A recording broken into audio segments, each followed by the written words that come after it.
en el bloque de día 8 para comenzar a analizar lo que han sido estas elecciones, este post-paso con Ignacio Liendo, acaso uno de los analistas más importantes que tiene Córdoba. ¿Cómo le va, Ignacio? ¿Cómo anda? ¿Qué tal? ¿Cómo están, chicos? ¿Todo bien? Bien. Bueno, a ver, ¿cómo empezar a analizar esto? ¿Empezamos por abajo o por arriba? Por el medio. Bueno. Por arriba, por arriba. Entonces, si empezamos por el medio, empezamos por el frente izquierdo de los trabajadores. Una gran elección de la señora Olivero, ¿no? Muy buena. Digo, en el comparativo de 2 puntos y pico que tenía en la elección anterior, porque lo vamos a comparar con la elección de 2009, que es la más parecida. Digamos, de 2 puntos y pico pasó casi a un 6 puntos, 5.8, que es un puntaje muy interesante, ¿no? Sí, sí, ahí, bueno, es el partido que tiene una propuesta muy clara y coherente, ¿no? Y eso paga. Yo creo que hay dos sorpresas, hay varias sorpresas, pero dos grandes. Una tiene que ver con, concretamente con Baldassi. O sea, no se prefiguraba en las encuestas que pudiera llegar a sacar 12 puntos, se hablaba 6, 7, 8. Por allí hay un voto que se volcó, que mayormente es un voto volátil, que muy probablemente en una elección ejecutiva no vote por una posibilidad de esta naturaleza, pero que en este caso sí, y es un voto antioficialismo. Antioficialismo nacional, antioficialismo provincial, antioficialismo en las ciudades, y tiene que ver con, bueno, ese voto volátil que ha puesto un personaje público construido desde el marketing político. Lo hemos visto en otras ocasiones, en otros procesos electorales. Y en este caso concreto de la señora Olivero, realmente hay un crecimiento muy, muy importante, porque contrariamente al caso de Baldassi, hay un partido de proyecto, de propuesta, que un sector de la población que vota ya no en clave icónica, sino que vota verdaderamente a programas, proyectos y coherencia, encuentra ahí un nicho importante en el cual colocar sus preferencias electorales. Yo creo que ahí está la explicación. Y bueno, tiene que ver con el hecho de que el oficialismo nacional en Córdoba no tracciona. Eso está muy claro. O sea, si ves el histórico del voto de Córdoba para el Frente para la Victoria, esto es muy claro, ¿no? Bueno, siguiendo con la línea de comparación entre 2009 y 2011, Carolina Escoto terminó prácticamente medio punto por encima de lo que había sacado Nebrera, es decir, que se mantuvo el núcleo duro que queda del kirchnerismo. No sumó demasiado como los encuestadores estaban previendo, porque muchos daban a Carolina Escoto cerca del 15%, sí. Es decir, tercera cómoda, y no terminó siendo así. Incluso hasta las bocas de urna, más o menos serio, que se podían ver ese día antes de que se pudieran publicar datos, hablaban de 15 puntos. Realmente no fue así. Bueno, todos sabemos que Carolina Escoto es una persona muy reconocida y que realmente prestigia la política, pero en ese espacio, bueno, ahí se ubica el voto, como vos dijiste, del núcleo duro del kirchnerismo. Pero me parece que también hay un voto a ella, ¿no? Sí. A ver, pensando en un kirchnerismo más dosificado en Córdoba, hay también un voto a la persona, digamos, el personaje, sí. Carolina Escoto, ¿puede ser? Sí, te hablo de la sensación, ¿no? Sí, porque sí, yo creo que obvio. Habría que medirlo, se podría medir, pero no creo que ahora lo haga, o tal vez lo hagan para octubre, pero es una muy buena candidata y es una persona que muy probablemente en otro espacio, o tal vez en otro momento del kirchnerismo, hubiera sumado bastante más, sin duda. Con lo cual podemos inferir que si el candidato hubiera sido otro, tal vez le hubiera ido peor al Frente para la Victoria en Córdoba. Muy probablemente. Que fue uno de los distritos, sino el que menos votos sacó, el peor de todos, ¿no es cierto?, de todo el país. Sí, sí. Ni lo dudes. Sobre todo si mirás a los otros referentes del Frente para la Victoria en Córdoba, verdaderamente no hay. Con lo cual, si la presidenta no hacía una alianza con el peronismo oficial, lo cual claramente es imposible, no tenía otros mejores candidatos. Descontando el caso de Castelo, que todos sabemos que milita en ese espacio, pero que no estaba con intenciones de jugar, ¿no? ¿Cómo analizamos lo de Unión por Córdoba y lo de Unión Cívica Radical? Digo, previamente se hablaba de Schiaretti y de Aguad como dos personas o como dos personajes políticos desgastados por la política. Pero sin embargo son las dos fuerzas que más sacan hoy por hoy, ¿no? ¿Cómo se explica esto? ¿Hay un gran aparato político detrás? ¿Hay un voto de confianza de la gente? ¿Cómo se explica la figura de la Sota en el caso de Alfredo de Mestre, en el caso del radicalismo? ¿Cómo se explica? Hay un voto ahí, pregunta muy buena, se han consolidado estas, por ejemplo, de la Sota y Schiaretti están en el gobierno desde hace 14 años. Eso indicaría, o más o menos, ¿no? Sí. Eso indicaría de que debieran sufrir un desgaste. No lo están sufriendo. Tiene que ver con que tiene que ver con cierto voto conservador que apuesta a ganador y apuesta a estabilidad. Córdoba es muy dada a ese tipo de voto, lo viene demostrando históricamente, es muy difícil cambiar, mover estructuras, salvo el caso que significó Luis Juez desde que irrumpe la política. Y por otro lado, bueno, sobre todo en Unión por Córdoba, ellos han trabajado mucho desde la gestión hacia la campaña. O sea, la campaña se confunde con la gestión. No lo digo irónicamente ni como un sarcasmo, o sea, han trabajado muchísimo en la comunicación, han trabajado mucho en la gestión, por supuesto hay gente que no está de acuerdo, y eso es muy valorado, pero han trabajado en la gestión y en la comunicación. Y el gobernador, por ejemplo, se comprometió en la campaña, cosa que Mestre no hizo, claro, ¿no? también que no podemos soslayar el enorme aparato económico, digamos, la enorme diferencia que ha tenido el oficialismo municipal y provincial a la hora de... Y podíamos mencionar a Escoto con fondos probablemente que no de la Nación, a nivel de la diferencia en las campañas, ¿no? Con nosotros. Me parece que ese también es otro dato. Más allá de que hay algunos casos, digamos, es difícil de medir porque no sé si alguien lo ha hecho exactamente, yo no, por lo menos no lo he leído. Esto de que, por ejemplo, para poner lo que mencionábamos recién, a Carolina Escoto probablemente muchos le hayan votado por la persona más allá del partido y en Unión por Córdoba o el radicalismo haya ocurrido lo contrario, votan al partido y no tanto a las personas, pero me parece que los cordobeses están muy susceptibles a las campañas, al marketing. El caso del PRO me parece uno de los más paradigmáticos, ¿no es cierto? Sí, muy marcado.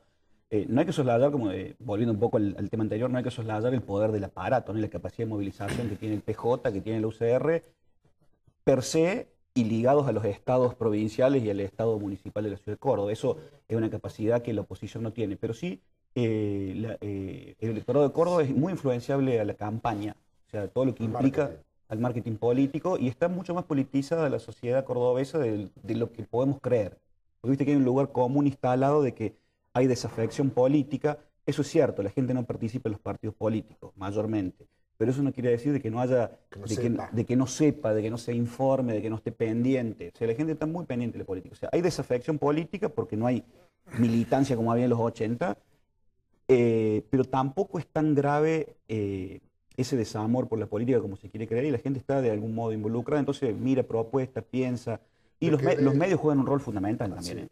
Absolutamente. Bueno, es un tema que ya vamos a preguntarte, pero me quedé pensando en una reflexión que hiciste recién, que de la Sota se lo sube a Cococho, vamos a utilizar esta figura, a Schiaretti, cosa que Mestre no hace con Aguad. Que después de Aguad se lo termina facturando. Sí. Bueno, pero lo puso el hermano, o sea, era Aguad Mestre en la lista. Sí. Y sí, pero estamos hablando de figuras. Las figuras de la campaña, muy pocas veces se lo vio a Aguad y a Mestre en el acto juntos. A Ramón, digo, ¿no? Digamos, si bien el hermano es parecido, tiene el mismo apellido, no es Ramón Mestre. No es lo mismo. Pero bueno, me parece que tiene que ver, también hay una cuestión de compromiso de decir... Bueno, también políticamente de la Sota se juega más que Mestre, ¿no? Yo creo que va por ahí, bueno, yo creo que ahí Mestre se equivoca y por eso pierde la capital. Eso hay que decirlo. Debió haberse involucrado en la campaña.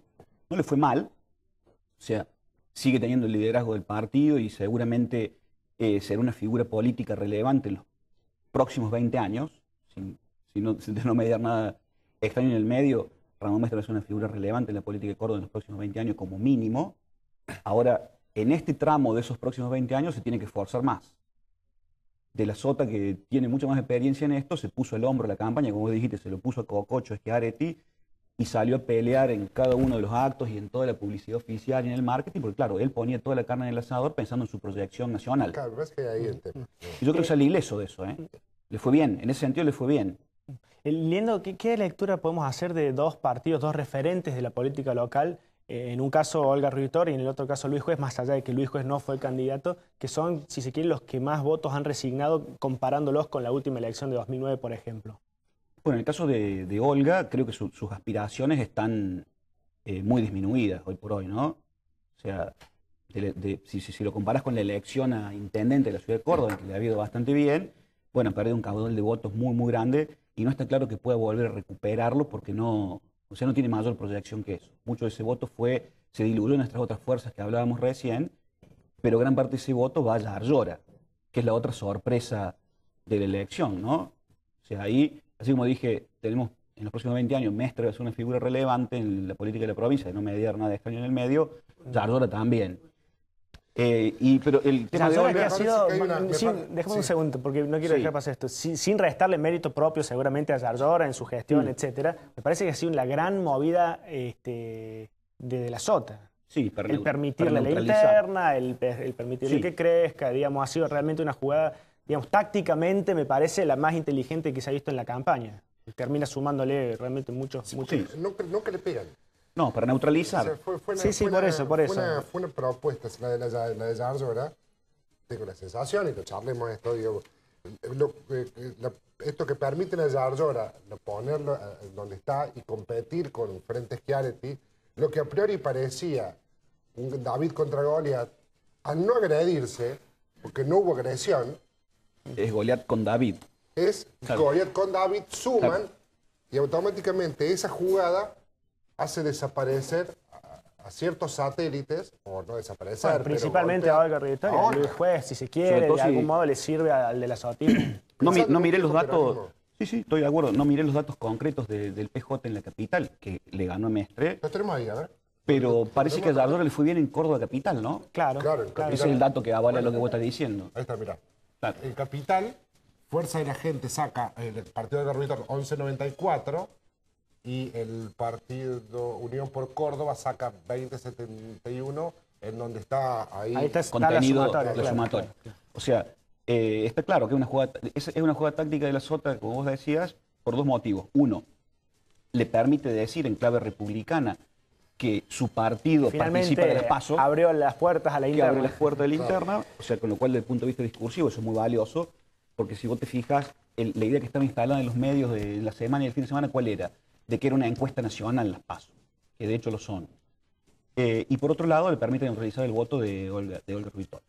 Y el caso de Luis Juez, bueno, ahí está muy claro una cuestión. Hubiera sido muy poco serio que Luis, siendo senador, compitiera como diputado. Yo creo que hay una decisión correcta. Claro, esa decisión tiene un costo muy grande porque pone en evidencia que el Partido Nuevo tiene la como fuerte referente impronta. Exclusivo casi, como referente exclusivo. Y ahí por lo menos falta en el conocimiento de la gente. el conocimiento de la gente. Y ahí falta falta un desarrollo de cuadros. La política es algo de muy largo aliento. Trabajarán ellos ahora en construir esos cuadros y en que haya otro referente que tenga visibilidad, pero... Por lo mejor también esta elección es parte de eso, digamos. Es parte de eso. Crecimiento y esta formación de cuadros. Me quedan dos preguntas breves, a ver si podemos hacer una referencia y después te dejo el cierre. Vamos. Una, teniendo en cuenta que son elecciones primarias, ¿la foto puede cambiar mucho? Digamos, habrá mucha gente que dice, bueno, voto a este partido para que llegue al piso y en realidad después en octubre voy a votar por otro. Sí, habrá que esperar un cambio muy significativo en la foto actual de cara a las elecciones de octubre. Esa una. Y la otra, alguna referencia a nivel nacional en los grandes distritos, Buenos Aires, capital, como para que tengamos un panorama. Te mato dos pájaros de un tiro. Creo que en Córdoba esta foto se puede más o menos repetir. Probablemente los partidos más grandes pueden tener algún caudal mayor de votos. Sí, en Buenos Aires va a haber un corrimiento. En Buenos Aires va a ser muy distinto. Muy probablemente, por esto del voto útil, que está muy estudiado y hay tendencias internacionales con las que vos podés comparar, muy probablemente más aumente el caudal de votos. Con lo cual la derrota del kirchnerismo sea aún más marcada o más clara. Eso, bueno, es la discusión que viene. Ellos aspiran a sacar un 40%, me refiero a Massa, y no es descabellado que ocurra. Básicamente porque un cierto otro voto... Es decir, todas las fuerzas anti-kirchneristas pueden incluso confluir en una sola lista, teniendo en cuenta que, bueno, es este famoso efecto de que va ganando la gente por el voto útil. Se lleva todo. Se lleva. El motivo por el cual Menem se bajó de la contienda en el 2003, habiendo ganado, ¿no? Habiendo ganado. O sea, la foto en Córdoba probablemente sea igual, pero en Buenos Aires no. Muy probablemente Massa se proyecte aún más. No lo sabemos, pero los estudios de política comparada indican que el voto útil es así. Suele ser así. Y la tendencia nacional, todo eso inserta una tendencia nacional, ¿no? De que 7 de cada 10 votantes, o más, si sacan las cuentas finas, votaron en contra del proyecto del oficialismo nacional. Con lo cual, viendo que la opción de Massa es ganadora, aún más se va a volcar la gente. Aún más. La campaña, pero bueno, La Sí, campaña- falta mucho. Bueno, falta, si, falta. si Carrió ha ganado prácticamente Capital Federal, todo puede pasar, puede evidentemente. ocurrir. Y acá 2015, que también muchos de los actores están jugando también con la vista Sí. puesta en 2015, me parece que puede pasar Carrió es un muchísimo tema todavía. también. Pero bueno. Para pensar, no tenemos mucho tiempo, pero Carrió es un tema también. Y sí, porque como vos marcabas muy bien, ¿no? Del Ella 1 a sacó, 8. sacó 3,5 millones de votos en el 2007. Después sacó el 1,8%. Estuvo al límite. Le ganó a Altamira, acordate. Sí, sí. Había una campaña en Facebook, un voto por Altamira. Altamira le ganó, entró y se diluyó. Y ahora vuelve. Vuelve porque hay un cambio de época y vuelve porque vuelve el discurso republicano que ella representa, ¿no? Y bueno, cuando la economía disminuye, ahí aparece la corrupción, como que nunca hubiera existido. Pero bueno, ahí en ese, Se en nota, ese, en se ese nota corte. un poco más cuando, En ese- cuando exactamente. es más chica la torta para repartir. Exactamente. Ignacio, Bueno, muchísimas gracias. Gracias a por ustedes, haber chicos. Gracias por haber Muchas venido a hacer esta primera aproximación, porque seguramente tenemos para rato Sí, para seguir análisis analizando para estos rato, resultados. sí, sí. Nos vamos a una pausa ahora y cuando regresemos seguimos hablando con referentes de la política, analizando lo que pasó el domingo pasado.